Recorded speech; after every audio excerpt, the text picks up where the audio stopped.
إن جمهورية مصر العربية دولة ذات سيادة موحدة لا تقبل التجزئة، ولا يتم التنازل عن شيء منها. نظامها جمهوري ديمقراطي يقوم على أساس المواطنة وسيادة القانون. الشعب المصري جزء من الأمة العربية يعمل على تكاملها ووحدتها، ومصر جزء من العالم الإسلامي تنتمي إلى القارة الأفريقية وتعتز بامتدادها الآسيوي وتساهم في بناء الحضارة الإنسانية.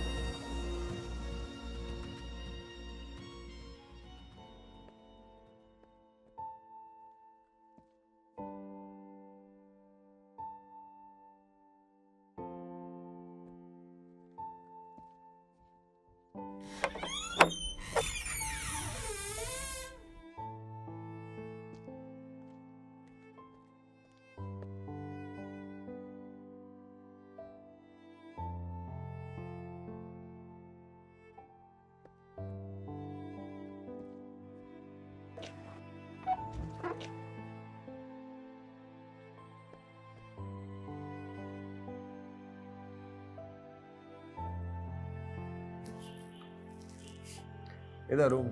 لقيت اوضه جده؟ ايه ده يا بابا؟ هقول لك حكايه حلوه قوي يا رومي. حكايه دوله منسوبه لاكتر من هويه، وكل هويه بتدافع عن حقها في الدوله دي. يعني ايه هوية يا بابا؟ سؤال جميل يا حبيبي. الهويه هي الشيء اللي بيميزنا كافراد او كجماعه، هي اللي بتخلينا نعرف احنا مين وايه اللي بيربطنا ببعض. يعني ايه نفسي ولا اسمي؟ مش بس كده، الهويه اوسع من كده بكتير.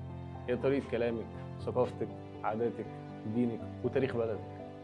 كل ده بيكون هويه. هو احنا ايه هويتنا؟ هتفهمي من الحكاية.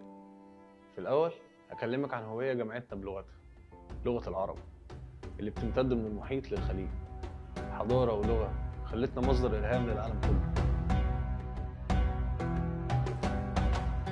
أنا اللغة التي تتقلد في الدين وعادات المجتمع المصري.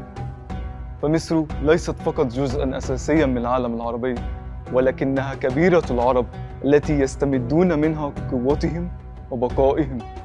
جمهورية مصر العربية. أنا اللغة التي أحبها الفلاحون فغنوا بها، والتي كتب بها الشعراء قصائدهم على ضفاف النيل، وزينت جدران المساجد ومدارس مصر بحروفي. في الأزهر نشرت العلم، في الشوارع أصبحت صوت الحكمة والضحك، في القلوب صرت دعاء الأمهات. يا أبناء مصر، أنا جزءاً من ملامحكم، مثل الكحل في العين المصرية، مثل الحناء على يد العروس. أنا لست دخيلاً، أنا مصري، لأنني تكلمت بلسانكم، أصبحت نبضاً في قلوبكم. فالهوية المصرية هي أنا. هو احنا كده عربي يا بابا؟ طب مش لما تسمعي باقي الحكاية؟ موقعنا الجغرافي كان سبب في طمع ناس كتير في دولتنا، وبرضه كان سبب كافي للهوية الأفريقية إنها تنسبها لمصر وتقول إن هويتها وأصلها أفريقي.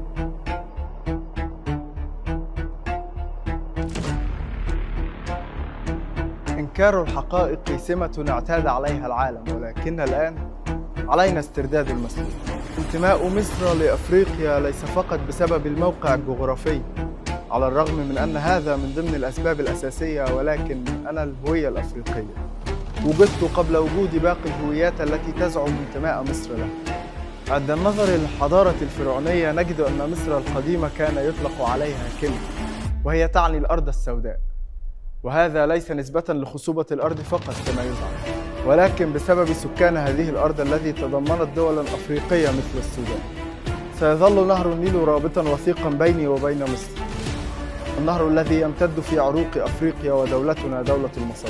عند النظر إلى الماضي سنجد أن جذوري تمتد إلى جوف مصر، وعند النظر بعمق إلى الحاضر سنجد أن أفريقيا موجودة داخل عادات كل بيت مصري، حتى وإن تم إنكار ذلك. وبالنظرة مستقبلية سنجد أن ما تغافل عنه العالم أمس سيتم الاعتراف به غدا.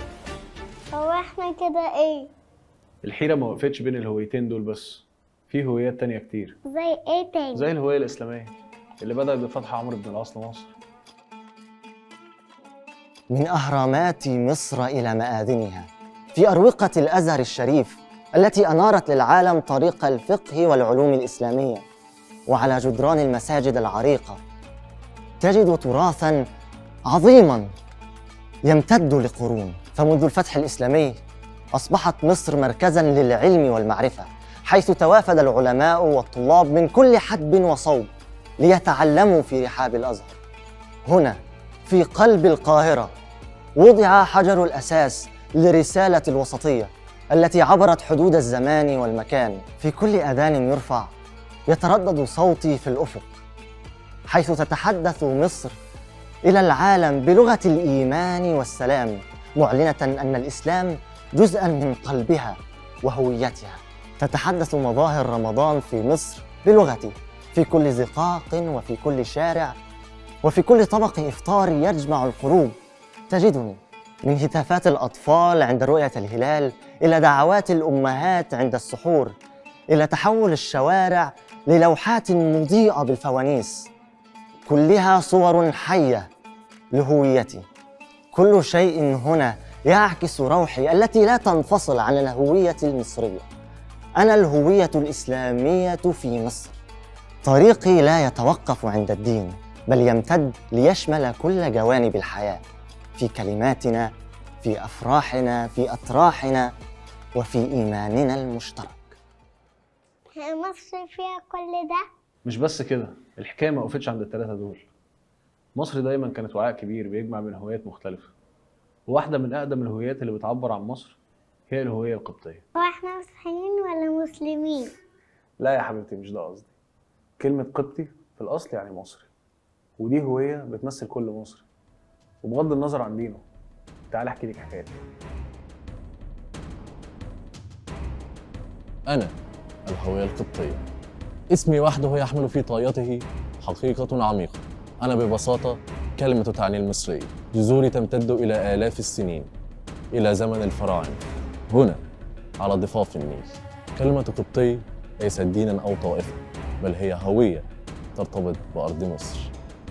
أنا لست حكراً على المسيحية كما يعتقد البعض، بل أنا هوية تعبر عن كل مصري. عندما تتحدثون عني لا تضعوني في إطار الدين وحده، تذكروا أنني جزء من روح مصر. عندما تنطقون اسمي أنتم تنطقون كلمة المصرية. أنا الهوية المصرية، أنا الهوية القبطية. هو احنا كل ده بدأنا مع بعض؟ لا يا حبيبتي، في هوية أقدم من كل الهويات دي. هوية الناس فاكراها الأصل اللي بدأنا منه كلنا، الهوية الفرعونية. أول حضارة عرفها العالم لما كنا بناة الأهرامات صناع التاريخ. يبدأ التاريخ بوجودي، فأنا الحضارة. أقمت إمبراطورية خالدة لن يستطيع الزمن محوها. أنا البداية، والبداية دائما لا تنسى. من قبل أن تولد الهويات الأخرى كنت هنا أعلم العالم أسرار العلوم والفن. بنيت حضارة دولة في وقت لم تعرف فيه باقي الدول طريقها للنور. من هنا، من ضفاف نهر النيل، بدأت الحضارة. شيدت الأهرامات التي بقيت شامخة أمام الزمن. بنيت المعابد التي تحكي قصصنا لآلاف من السنين. وكتبت على الجدران برديات ما زالت تقرأ بلغتي القديمة، لغة محفوظة على الحجر منذ أكثر من 5000 عام.